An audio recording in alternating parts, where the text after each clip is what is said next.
CWR viewers, welcome to another episode on The Talk with Rebby. On today's episode, we have an amazing guest. She's a single mother of 3 wonderful kids, and she's here to share her experience with us, to tell her truth. I would like to thank people that were able to join the last live session that we had on YouTube, and those who watched after we had the last live session. Thank you so much for joining and for watching, and also for staying tuned to this talk show. I'll go ahead to allow Julie to introduce herself properly. Hi Julie. Hi Rebecca. So nice to have you. Thank you for being here. Please kindly introduce yourself to the viewers out there. Thank you so much for having me. I feel very honored to be here. My name is Juliet Arias, and she calls me Julie, which I love. I think it's very sweet. So yes, I'm very excited to be here to talk my truth. All right, thank you so much for that introduction, Juliet. That was a very sweet introduction. Thank you. So on today's episode, what experience, what truth will you be telling on today's episode? What would you like to share with us today? So today, I feel we have connected in a friendship, and I told you, a couple of things about myself, and that being that I'm a mother, and just everything that I deal with on a day-to-day basis. And I know it's to a lot of people, one of the reactions I always get is, how do you do it, right? 3 kids, 28 years old. I'm very young to have 3 kids. I do work full time, and studying. So it's like the $1 million question: how do you do it? So I just want to come on here to, kind of share insight on, the life of a young mother.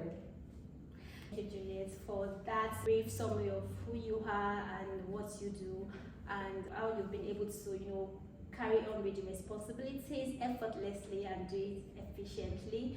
So thank you for that. Being a single mom of 3 in your 20s, it's a lot, and having to know that you've been able to handle it well is something that is inspiring, and that's why you are here today on this platform, because there are so many people out there who can resonate with this actual situation, and knowing that you're handling it very well and thriving in this particular duty. I'm so proud of you, and I want you to know that this is a safe space. There's no judgment here. Nobody's perfect. We are all trying to figure out life. Nobody has been there before, right? So we're just trying to figure out how to navigate life every day, learning new things and unlearning things every day. So please feel free. I'm gonna be diving into this topic in details, and it's to give people out there the opportunity to learn from you. You are the subject matter of this particular experience, and you'll be sharing it to educate us, to enlighten us, and to also give us advice on how to navigate life, because no one is perfect. We are just trying to do the best we can. What factor would you say contributed to you being a single teenage mom? You can just list them and then explain.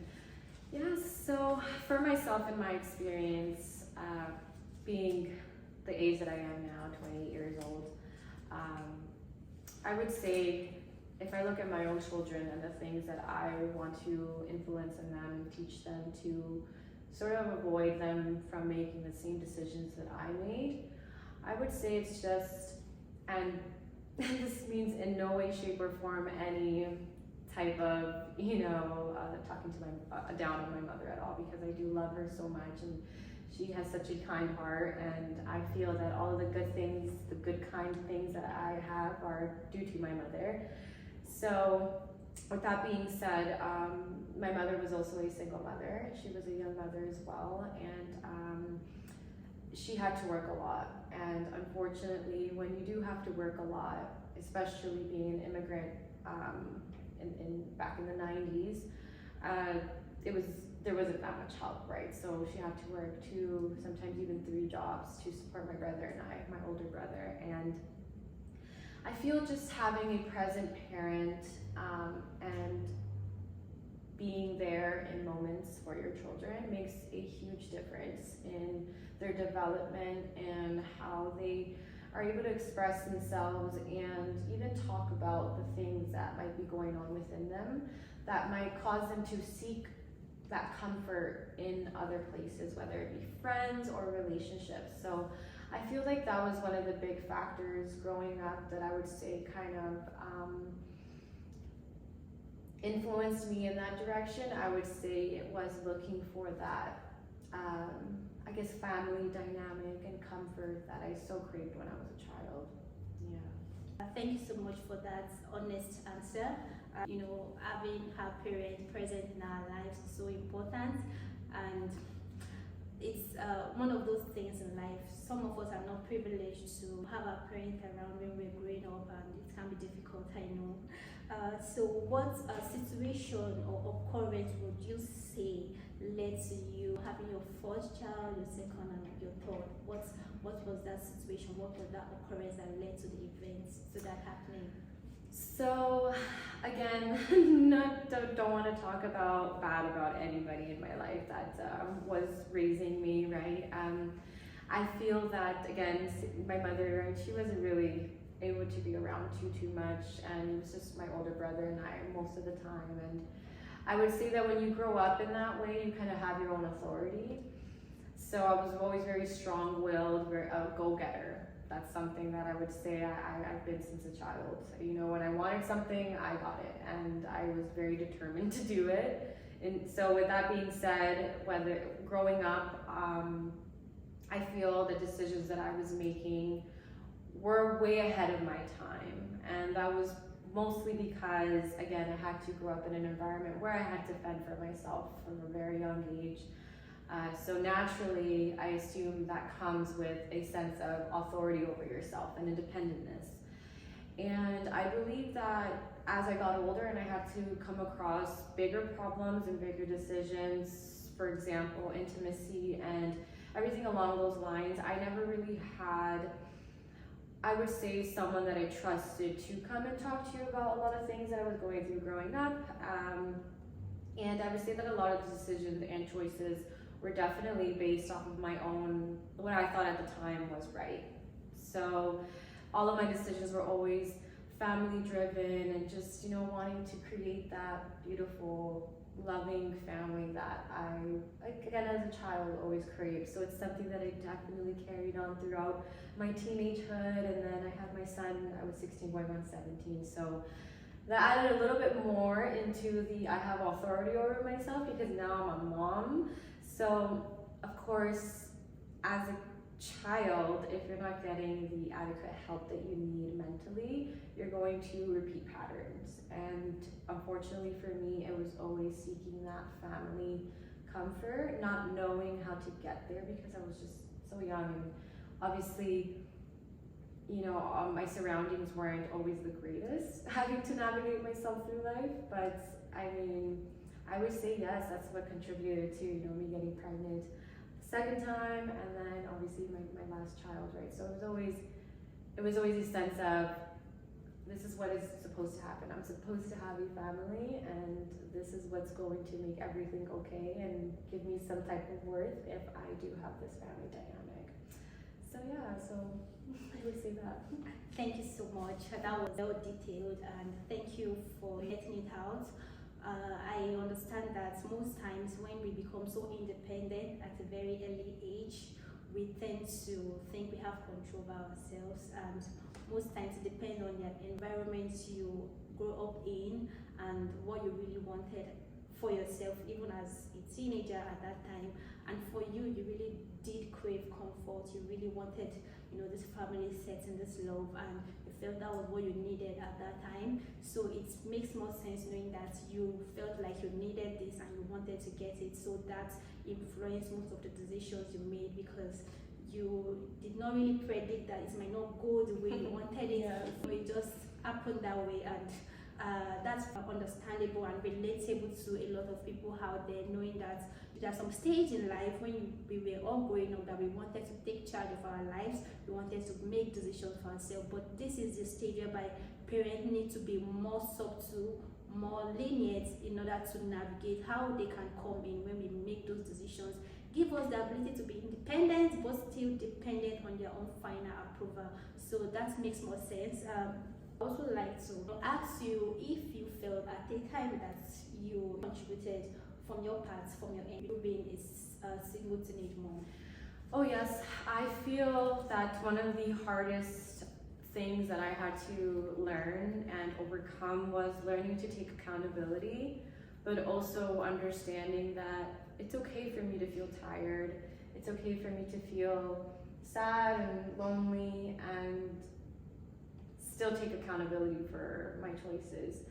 I believe that when we do take accountability for our choices, that's when things start to change. That's when patterns and things start to get disrupted because we're doing something different. And that's saying, hey, what am I contributing into this situation that is creating this pattern to repeat? And I feel like once you subtract your input in that equation, I believe that like your results start looking a little different. And I believe that since applying that accountability to my life, I've been able to, like I said, just see a difference in the results in a lot of areas in my life, which I would say is a big breakthrough. And yeah. Okay, thank you once again for that, and I really do understand the fact that we have to be accountable for the decisions we make, and being accountable, we open your eyes literally to the mistakes you do not want to make and what you should avoid. So when you know that okay, this is what the situation is, and you analyze it knowing that okay, this is what I shouldn't do, this is what I'm doing that I need to stop, and that will navigate your decision making into the right direction. And if I just want to add on just a little bit more to that, a very important technique, accountability, is having grace for yourself at the same time, because a lot of the times we can think that accountability looks like, well, you're just not good enough, or you just never make smart choices. There's a way that we can speak to ourselves in a kind, respectful manner. For myself, I always craved a healthy relationship, and it was always something that I just always wanted to see in fruition. And I realized that starts with the relationship with myself. So having that healthy relationship with yourself to be like, hey, you know what? It's okay, you couldn't control the things that happened when you were a child, even so when you were a teenager. But you know what? We made it to 28, we're gonna enter our 30s soon, and it's time to forgive and just see how we can do different. It's my universe. It's like a book, and I can write anything I want, and I feel like having that optimism to say that life can still be beautiful even though things were kind of rocky in the past, kind of makes taking that accountability like, you know what, yes, like it's okay, it's fine, like I can switch this up. You know what, yes, maybe I was searching for love in the wrong places, or maybe I allowed relationships to determine my self-worth a lot, right? And that's where I'm going to stop, because now I'm going to determine my self-worth with something else, something that really does fulfill me, which is my children, working, learning, and just kind of contributing to the world in a positive way. Wow. Thank you for the additional notes you just gave, and this is very extensive because you spoke about the fact that looking for something that defines you, something that makes you happy, like something that enhances your self-worth, and you actually did look for that in the wrong places. And I feel at the time in our lives, most of us have made that wrong choices, whereby we focus on the wrong things to define us, to define our worth, to define our value. And most times as ladies, as women, we tend to place that in the men we court or date or marry, or in things that literally doesn't have to do with our individuality, who we are as a person. And I feel with the exposure personally that I have had, and with more information that I have and the things I've learned, I believe that an individual, even as a man or as a woman, you thrive more, you do better when your sense of meaning doesn't rely on other people, when your sense of value, your purpose, what defines you, you don't place that in other things or in other people to determine that. You know what you are, you know your value, and it comes from within. That really helps us to make the right decision in other aspects of our lives aside from this particular topic we are talking about right now. So I also like to ask you if you feel like societal norms contributed to this as well. Let's say peer pressure, let's say discrimination, and economic factor, family background. Okay, I think you already pointed out family background. Like what other factors, external factors you felt contributed to this? So I definitely feel that, being a teenage parent, although I wanted to seem like I knew everything, obviously I did not. So it was a very vulnerable time in my life. So I took everyone's advice because I just wanted to do a good job at being a mom, right? I knew, okay, this is what's going to happen and what am I gonna do now, right? So, I mean, in terms of with my first, I feel that for myself, I know that there are a lot of options in terms of dealing with pregnancies and just kind of moving along the direction of not deciding to have children. I totally know that, but at the time, with my understanding, it's not something that I felt was in me to do. So a lot of the factors that definitely played in that was, my belief system. It's just what I believe in, and it's what makes me feel myself. It's not going that route. Even though, again, I don't judge women and I love women and I will support women and be there because I understand that we do go through a lot. And at the end of the day, what we choose to do with ourselves, it is only between ourselves and nobody else. So with that being said, bringing back to the family dynamic, I would say that just the traumas that I went through, not having a family, I feel after my first child, that was something that I definitely wanted to make sure happened. That, okay, you know what, I am a mom now, I'm a young mom, but I'm going to have this family. So again, I would say just growing up in an environment where you see that there are families, so it was really shown to me that being married and having a husband and a wife household with kids is the way to go, and that's how you're doing it right. I believe that definitely I felt pressured to have that. So I moved in with my baby's father so early on in life. He was only 17, I was only 16.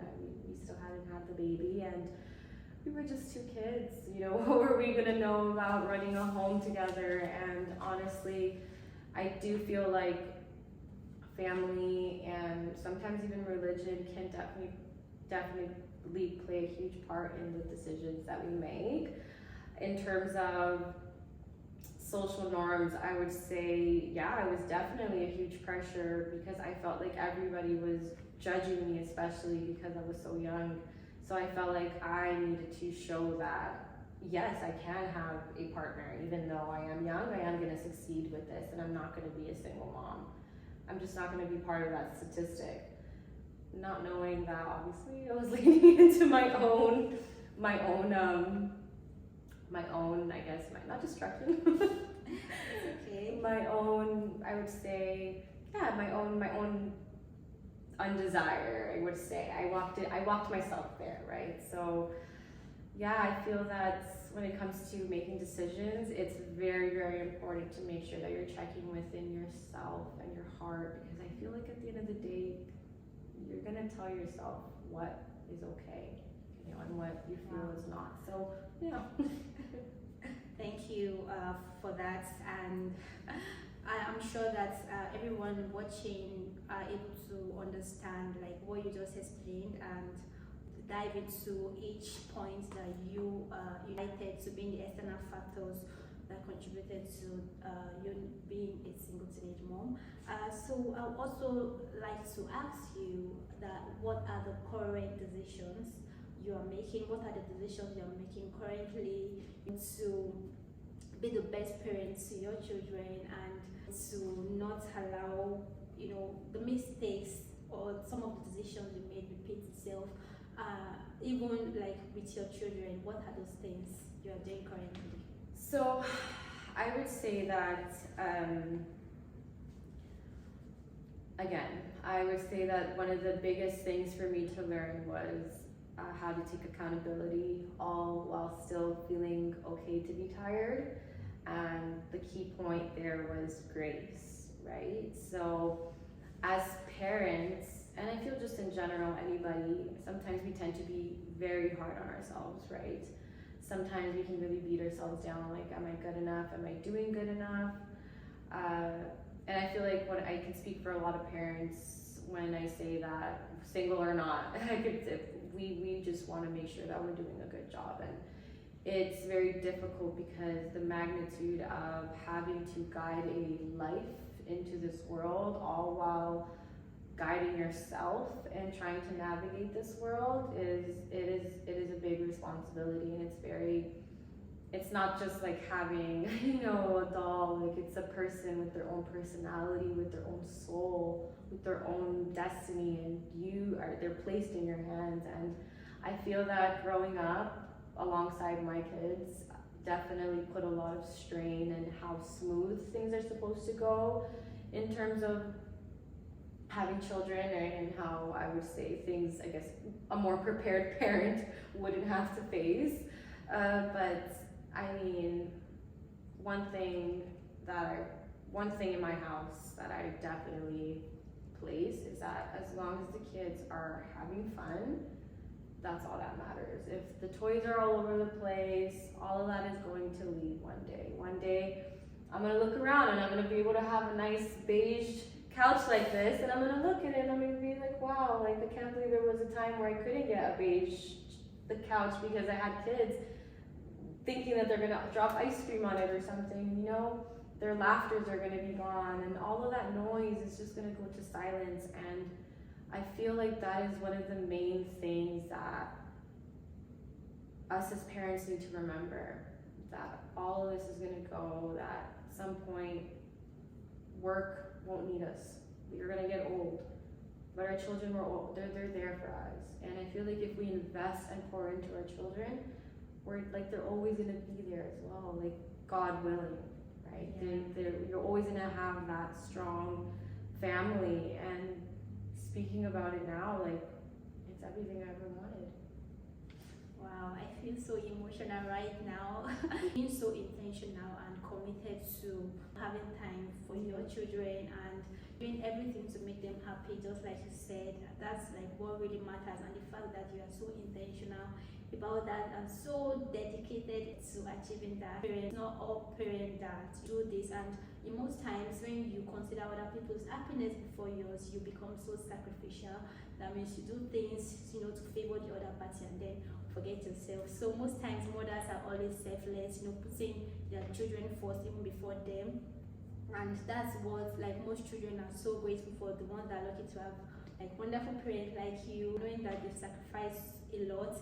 That is like the drive of most people out there, knowing that their parents went through thick and thin to do all they can to raise them. So everyone is just trying their best to give back, to support their parents, make them happy just the way they did when they were much younger. So that's like really amazing, and that's a very solid reason to want to live, to want to chase your dreams, because someone out there who you love is happy, knowing that you are doing well, and you are doing that to make them proud of you, to take care of them.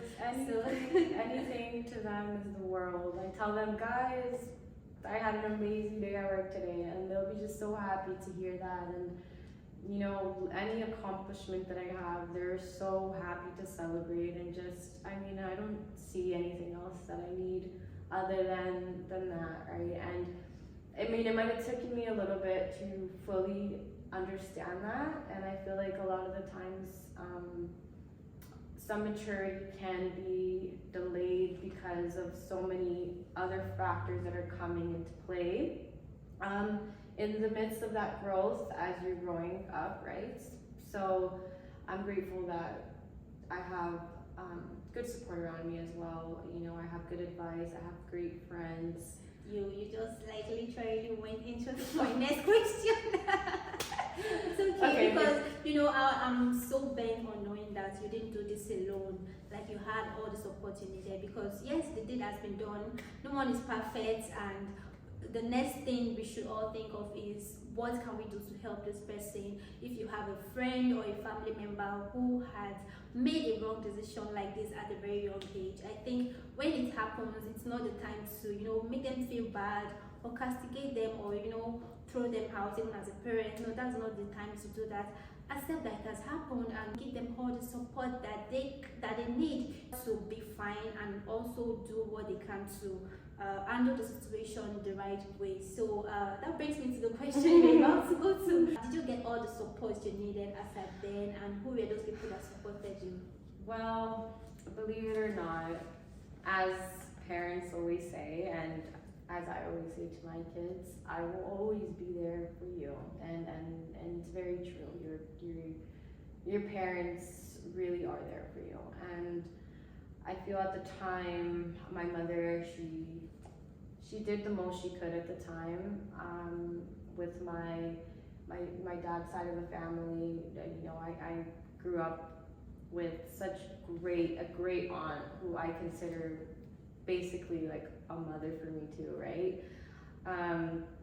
Her and my uncle right there, I consider them such an important part of my life, because unfortunately my dad, at a very young age, he was deported from the country, so I didn't really get to grow up with my father, simply because he had to, you know, he couldn't come back. He was in Nicaragua for a very long time. So, you know, my aunt, she stepped in his place, and she really was there for me every step of the way. You know, she taught me so much from finances and the little influence that she could try to have on me. She really, really did, and for that I'm so grateful for her. And she really was there for me every step of the way, in terms of learning how to get an apartment, learning how to apply for this, learning how to apply for that. And I'm so grateful to God. She's literally my angel, and I'm so happy for them, for that they're in my life. Like, you know, without them, I really don't think that I would have been able to do at least the things that I was able to accomplish in this time so far.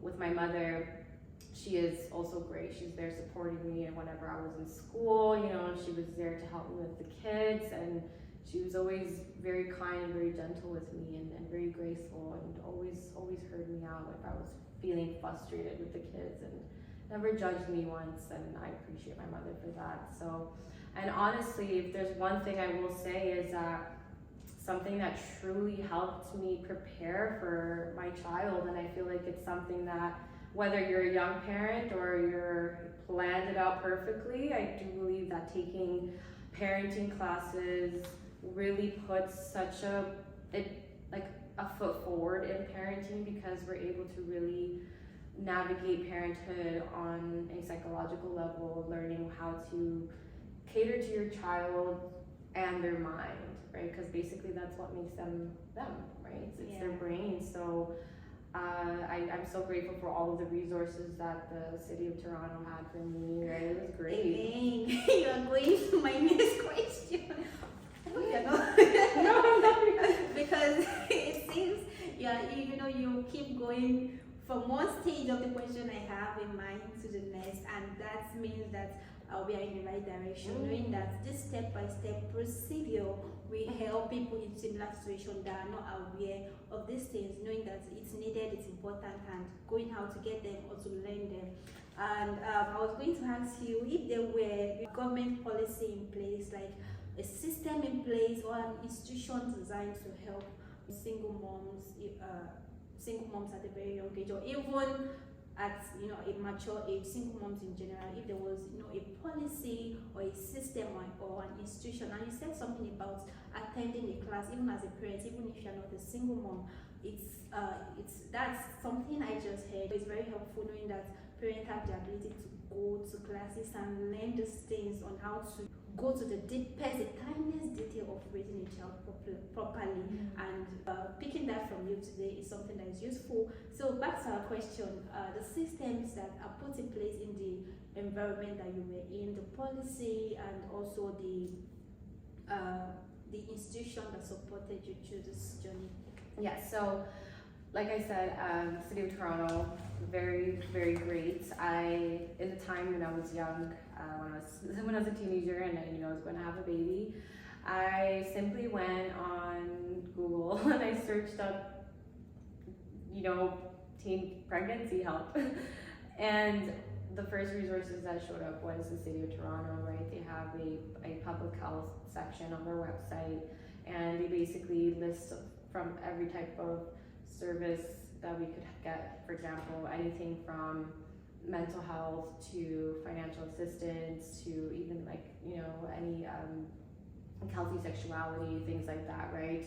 So just it's a great resource to have, and that's what led me to a program in Sick Kids, which was very educational for me. They were able to give me a lot of insight on what I had to expect as a parent.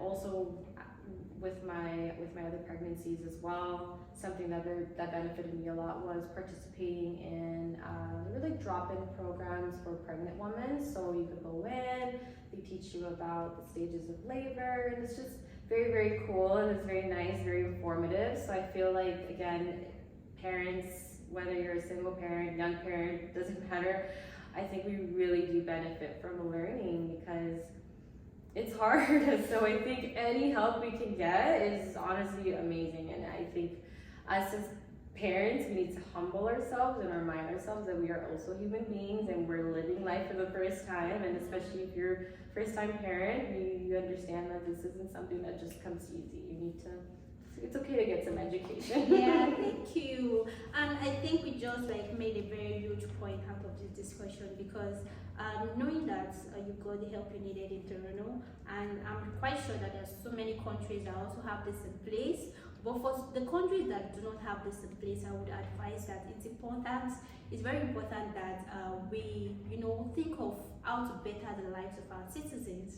Sorry, I'm not the government, but I'm just trying to speak from the perspective of a government, knowing that, every aspect, every phase of a citizen's life matters. And if a particular citizen is going through this situation, they should have all the support they need. What are the challenges you are currently facing right now, and how do you think those challenges can be solved? What support do you feel you need from either family members, from friends, or from even your place of work, or even from the government? What program or what initiative you think would make it better, not just for you now, because you are the voice of so many other single moms out there. So what do you think will make the situation better?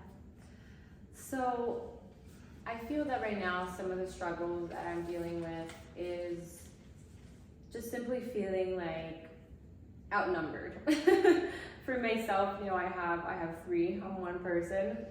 They're all under. Well, they're all 12 in between. 4 and 12. They're between 4 and 12, and they're all at different stages in their life. So I feel like having to share myself with three individuals, and I have to cater to their each personality, it gets overwhelming sometimes. And then on top of that, having to deal with my own personal, I guess I would say day-to-day stuff, right? It sometimes does get overwhelming, and there are days where I feel a little bit more burnt out than others. But I would say a solution that I'm trying with that is simply, again, reminding myself I'm human. I need to be graceful with myself, and I take it one day at a time. Journaling helps me a lot. And I would say in terms of support, right now, I feel just being empathetic in the sense where we're not excusing you because you had children young, because obviously we all make our own choices, but just more so I can see that you really want to succeed. So it's just that opportunity and saying, okay, you know what, there is no favoritism if, let's say, for example, let's say you were interviewing, let's say, 2 people, right? And then I'm coming late and I say, I am so sorry. So my child literally just dropped a whole bunch of milk on them, and I gotta change them, and I'm sorry, it took me an extra 20 minutes, right? So just that empathy and just being you know what, I can imagine if I were to drop something on myself, I'd be pretty upset, and I would have to go change, and that would set me back too, right? So just those little things, right? It's I don't expect people to pity or come and solve my problems, but more so just that kindness, and that understanding to be like, you know what, this girl must have a bunch of stuff going on. Like, let me not be more of a headache. Let me just spread that kindness because you know what, she might be having a hard day. So I would say like society-wise, that would be kind of cool, but I think most people might probably know this but not be so intentional about it. The reason why I personally am so intentional about it is because I have, I've worked with a single mom before and I know her struggles, and maybe because I became so mature at a very early age in terms of my thinking. So I knew that, she had a lot to do. So I was really there for her, even as just a colleague. I was really there for her. So knowing that we have to, show grace, show kindness to single moms out there, young single moms, adult single moms, because they have a lot of activities to do. If you are always on time, and although yes, time management and all of that, but sometimes being a single parent, there's so many things that happens out of the blues that you did not plan for. It just happens and it has to set you back a little bit. So showing grace to single mothers out there, understanding that okay, this is their situation and being kind to them, although not to solve their situation as an excuse to just be lackadaisical and behave just anyhow they feel. Like aspect that I would like everybody to take note of and to be intentional about doing that. And not just to single moms out there alone, we also have single fathers that are raising kids by themselves, and although the number of single moms have numbers that of single fathers, because I did my research and guess what, we have like over 101.1 million single moms all over the world. That's like over 100 million. So like we have a lot, and the number keeps increasing, and we also have single fathers as well, although I didn't check the statistics on that, but yeah, we do. But definitely single moms are more, so we should be more intentional, be more graceful and less judgmental towards them at the place of work. And if we have them as friends, just support them in every way that we can. So what are the achievements you would say you did achieve through this journey? I would say that something I'm proud of is my ability to see the human in everyone. I think going through what I put myself through really helped me understand that, you know what, I'm not the only one. I'm not the only one going through a lot, and I'm so grateful that I have been able to come out of this. And I say out of this because I know I'm gonna be a mother forever, but I truly honestly feel, and I can say confident with my heart, that the days of old patterns being repeated, or just that girl that didn't see that worth inside of herself, those days are over. So that's why I say I'm so grateful that I made it through this with the ability to still love and to still see the beauty in life and see the beauty in people, and understand that we are our own person, and not 1-2 people are the same at all. So anybody that we encounter is an experience in itself. So with that, we should feel excited, because there's so many things we can learn from others. There's so many things that we can experience with others, good things. Only if you allow yourself and make yourself open to receiving those things. And I feel like I learned the person that I am and the kind of love that I give out, and I'm cherishing that as much as I would want someone to cherish my children, and how amazing they are and how kind and sweet they are. And the same way that I see them, I'm seeing myself, and I feel for that, I'm very proud. I became almost very emotional just now. Let me give you a hug, Juliet. I'm so proud of you. I'm extremely, from the depth of my heart, so proud of you, and realizing that you're so intelligent and smart. You have done more than impacting into someone's life today. You have, shared a lot of details, and it has impacted into my life. I have learned a lot, and I'm sure that the viewers out there watching have also learned a lot from this episode. Thank you so much, Julie, for sharing for telling your truth on today's platform. And I would also like to thank the viewers for watching today's episode and for learning these beautiful lessons that we've learned today on today's episode. So now that we are done with the telling of truth part, we would also like to have the entertainment part whereby we loosen up a bit and have fun while we have this have this episode. So we'll be moving on to the game section. So we're going to start with a game called Never Have I Ever. Then if you've done more than 3, then you have like 3 games to play. So be truthful. They ask you 10 questions, and then you pick a number, and then I'll tell you what the game is after this. So put 10 fingers up. Okay. And then if you've done any one of them, you put 1 finger down. Okay. And then if you haven't, you leave your fingers up just this way. And if you've done more than 3, then you have 3 games to play. And if you've done less than 3, you have 2 games to play. Okay. So that's how it works. So never have I ever blocked a friend on social media. Okay. I guess they're ex-friends now. Okay. Never have I ever saved someone's life. Save someone's life.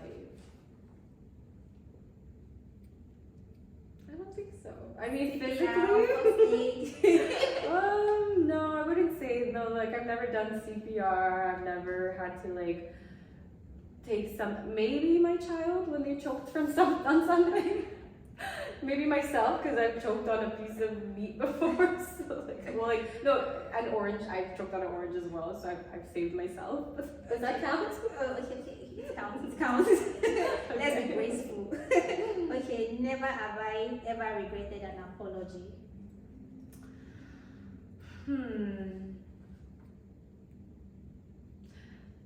Yes, then I regretted regretting my apology. That means you have 3 hands down now. Oh, 3 fingers Okay, down. I gave you grace for the second one. Okay, never have I ever performed on stage. I have. Okay. So I put it down? Okay. Alright, never have I ever Googled someone before a date. Before a date? Yeah. No. Okay. Never have I ever read an entire book in one day. Oh, yes, I have. Oh my. Cool. Never have I ever slept naked. That's the best way to sleep. It's so comfortable. But I can't have those nights all the time. Okay. Never have I ever had someone at my parents' house without them knowing. Actually, no. I've always told. Okay. Never have I ever had a crush on a friend's partner. Oh my That's goodness. pretty shady. Wait, so if never have I ever means that I've never done it, then I keep my finger up. Okay, just double checking, okay? So none of your friends will come for you. Oh yes, no. Okay, the last one.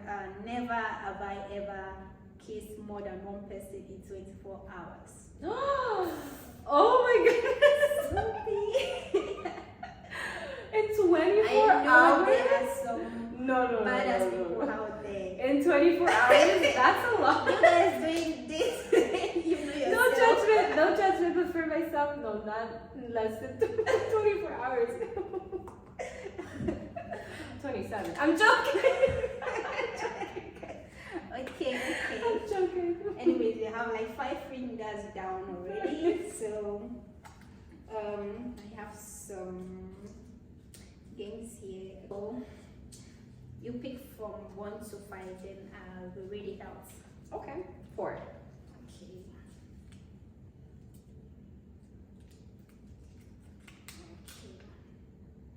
So you're going to rap any song for 2 minutes. I have to rap a song for 2 minutes? Let's do 1 minute. 1 minute? That's still so long. Okay, let's Okay, for a few seconds. few seconds. Okay, let's see. Rap a song. Let's go. Run it so quick. No, let's see. Okay. Yeah. Okay. Okay, we'll do Eminem. Okay. Okay.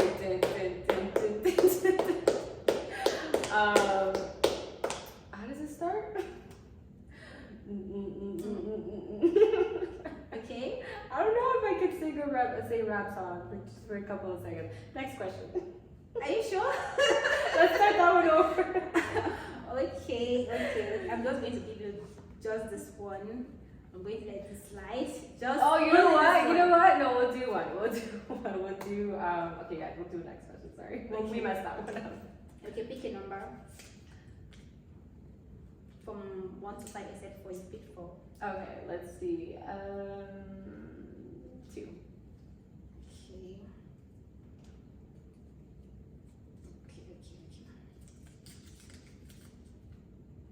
Sing any song for 1 minute. Oh, now we're singing. Sure. Okay. You really want to hear my voice? You know what? It's fine. I'm always singing. I can do that. Okay, let's go. Woo. Could I get lyrics? Could I get some lyrics? Don't be shy. Okay, let's get some lyrics. No, that's for karaoke. Okay, because that's another section on its own. Oh my You have to say this one. You know, your favorite Okay, artist let's and see. then sing your favorite Oh my part. goodness. Okay. If I say the lyrics wrong, I am so sorry. I No, apologize. it's fine. As long as you just give it a try. Let's see. There's a fire starting in my heart, reaching a fever pitch, and it's bringing me out the dark. Finally, I can see you crystal clear. Go ahead and sail me out, and I'll let your ship there. See how I'll leave with every piece of you. Don't underestimate the things that I will do. There's a fire starting in my heart, reaching a fever pitch, and it's bringing me out the dark. Wow. I almost thought that was Celine Dion singing beside me. Crying out loud. You have a beautiful Oh my voice. goodness, you're too much. Seriously. That was Thank nice. you. We've come to the end of the game on today's episode. Thank you so much for participating in today's episode in every aspect and for entertaining us, giving me a good laugh and giving the viewers out there a good laugh as well. Thank you so very much.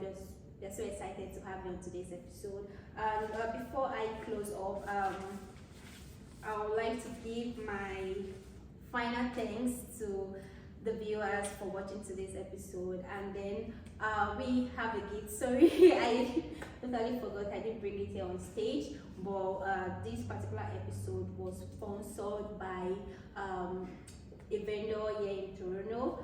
So we'll be giving you the gift after today's episode, and you can take a picture with Yes, it. of Just a course. branded Thank you. shirt of Top with Rebbe. Thank you. Just to thank you for coming. And then the name of the brand is Beauty Brush. They are into doing the microblading, making of hair, and fixing wigs for people that like to purchase virgin hair.